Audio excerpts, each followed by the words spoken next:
Have you ever had a situation with Google Ads where things are finally working? You're seeing good traction, orders are literally flying off the shelves, and fulfillment allows you to scale. But the moment you actually try to scale, everything comes crashing down. I know I've dealt with this situation many times in the last 7 years I've been running Google Ads, and after having spent over 150 million, I finally figured out exactly why this happens. The thing is, for most brands, even brands like these, for example, the main underlying points of scale is number one, spending more money, number two, bidding higher so you can win more auctions, and number three, adding more products. And on a surface level, that is the way to scale, and that's how you become more profitable. That's how you go from $30,000 in revenue to 50 to 100. But the thing is, where most brands go wrong is instead of scaling, there's no real balance between foundational improvements and account scale. Let me explain. Most brands don't realize that there is a balance that needs to be achieved for your campaigns to not only work better as you spend more money, because the thing is, every time you start spending more money, you now reach a bigger and bigger pocket of the audience. So all of a sudden, you're targeting high quality customers, then it becomes a little bit less quality, then it becomes medium quality, then all of a sudden you're hitting the max TAM, the total addressable market, and pretty soon you're targeting everybody and their dog, even the window shoppers. And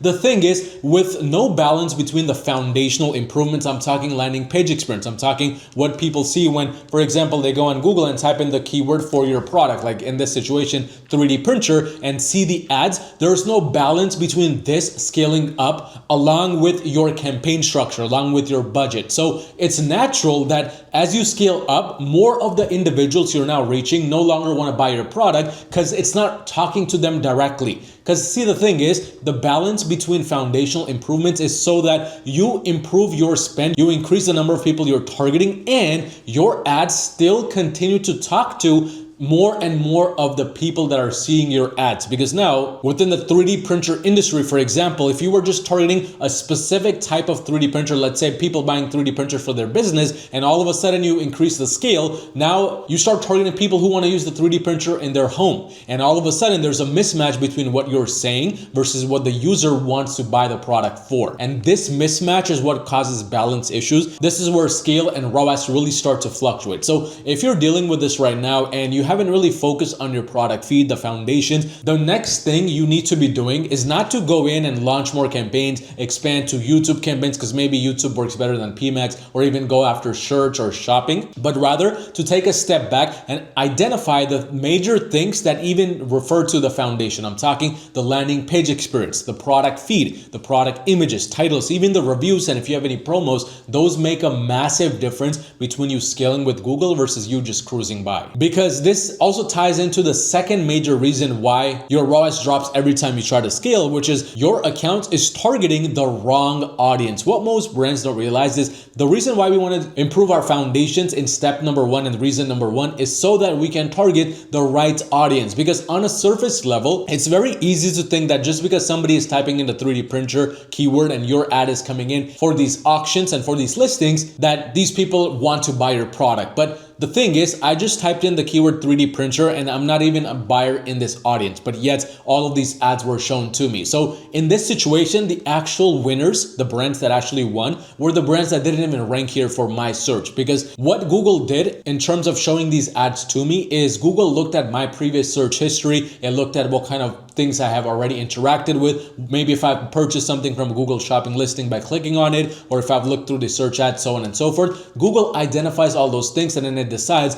which brand should win for which auction for what kind of person. And this is what most brands get wrong. You want to make sure you're targeting the right keywords, of course, on the top level, but at the same time, you want to be targeting the right keyword and the right user behind that keyword who's actually high buying intent. Because what most brands don't realize is there's three major buying intent audiences that determine how your campaigns do, whether you have big peaks like these ones right here, or whether you have big dropouts and low ROI for a long period of time. It's high buying intent audiences, medium buying intent, and low buying intent. In this situation, I'm a low buying intent audience member because obviously I have no interest in buying a 3D printer besides the sake of this example, but that's what you're trying to redirect and basically wire the algorithm into understanding on its own. And this might seem more complicated, but the reality is the easiest way to do that is, again, to improve your product feed, to improve the titles that you're targeting. Because thing is, with ad platforms like Meta, TikTok, you can do interest targeting, you can do lookalike audience targeting with Google. You cannot necessarily do audience targeting, especially with things like PMAX, shopping campaign, standard shopping, search even, because you can give it general direction, but in terms of actual audience targeting, it will only understand through the search terms report, which is essentially what you need to be monitoring regularly to understand how many branded keywords you're ranking for, because the more brand influence your brand has in terms of the keywords, the less it will go after cold traffic.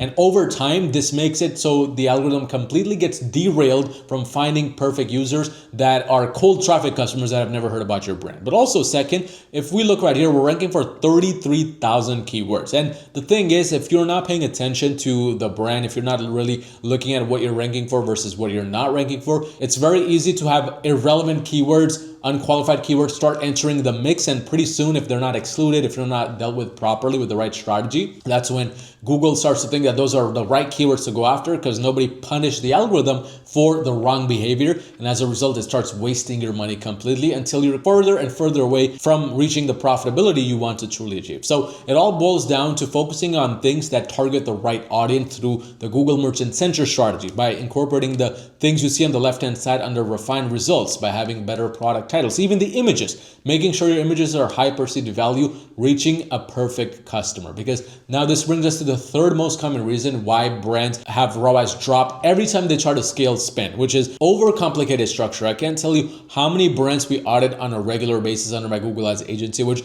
by the way, if you run a brand making $50,000 a month or more in revenue, you need some extra help and direction scaling your brand profitably and consistently to the next level with Google Ads. Scan the QR code on the screen by my face, or click the first link in the description below to schedule a call directly with me, where we'll do a completely free Google Ads audit for your brand to find all the problems preventing your brand from scaling, potential solutions, and then if it makes sense to work together to help you make that happen. But most brands think that the more there is, the better your strategy and the better your results will be. So what they do is they go in and they launch a bunch of campaigns. Like for example, with this brand right here, we have 11 different campaigns running, which of course is based on strategy, and this brand is actually crushing it, doing extremely well, because right now the ROAS is a 3.76x and their break even is a 2x. So they're very, very profitable, doing about 300 to 500K a month in revenue.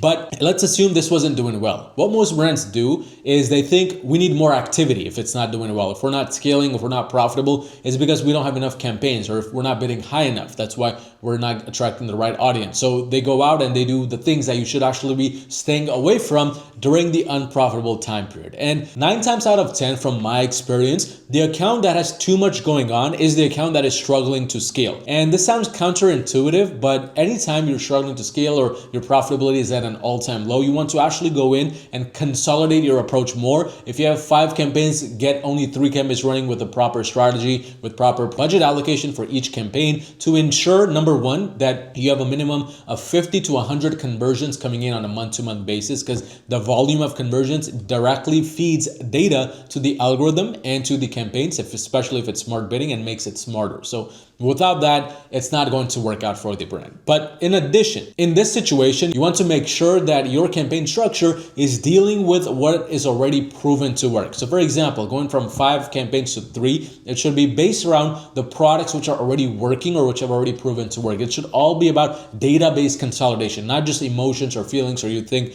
this collection is going to perform better versus another collection. That's most brands that just base it off of feelings are the brands that are struggling the most. But fourth reason why most brands have a ROAS drop every time they scale spend is products are catering to a small pocket of the whole. What you want to understand is the way the product is presented is only appealing to a small part of the whole in this situation. So to scale the brand, you need to adjust the messaging to reach a bigger pocket of the audience. Again, going back to the 3D printer example, if I'm buying a 3D printer for my business, I'm a very different person than somebody or another person who's buying the 3D printer just for specifically at home use. And the thing is, a keyword like 3D printer, it's very broad. It can target both individuals. It's now your goal to understand, if you're targeting this broad keyword, which audience are you attracting? Is it more of the people who are not related to your brand, or is it the people that actually want to buy your product because your product caters to them the most? And messaging is very powerful here. But at the same time, if you want to go after broader and bigger keywords like these, for a lot of the brands, like for example, this brand right here, we do go after broader keywords, and we keep it broad so that we can have a bigger total addressable market. In that situation, you need to cater your entire approach, from the images to the titles to even the landing page style, design, and the words you use, to cater to that audience. Because if there's a mismatch of any sort, Google will immediately, once it is done crawling through your website, because that's how it figures out who it should show your products to, what keywords it should rank for, what kind of audience you want to target. It only figures those things out based on the crawling it does through your website from top to bottom, left to right. And that's where you need to ensure all of the different points of the equation match each other. Because if there's any sort of discrepancy, that's when your ROAS will start to crumble. That's when you'll start to reach the wrong audience, because they're not converting. And if your CTRs are low, then something called the quality score of your account will get negatively impacted, which is of course determined by the bids, the budgets, the landing page experience, the expected CTRs, and the ad relevancy. But final reason from my experience why I've seen ROAS drop every time a brand tries to scale spend is the issues with the total addressable market. And on broad terms, this just means that you have an audience, let's say in 3D printer industry, there's only an audience of 100,000 people, which means if your brand has already reached the total 100,000 people, if your search impression share is about 50, 60, 70%, there's no way to scale the brand further, because now you have an issue with the TAM, the total addressable market. You're already reached the full potential of that total addressable market. There's physically no longer any room available for scale. So anytime you do scale, spend, your ROAS will come crashing down, because this is what we call the depreciating curve. There's this depreciating curve where at the start you will have exponential growth, but then pretty soon, as you get closer and closer to this barrier at the top, this invincible barrier, your results will start to sort of plateau out until you're at a baseline 0. And the moment you start to scale beyond that level, you actually always have detrimental results. Your ROAS always goes down. You're always unprofitable after that. That's when you know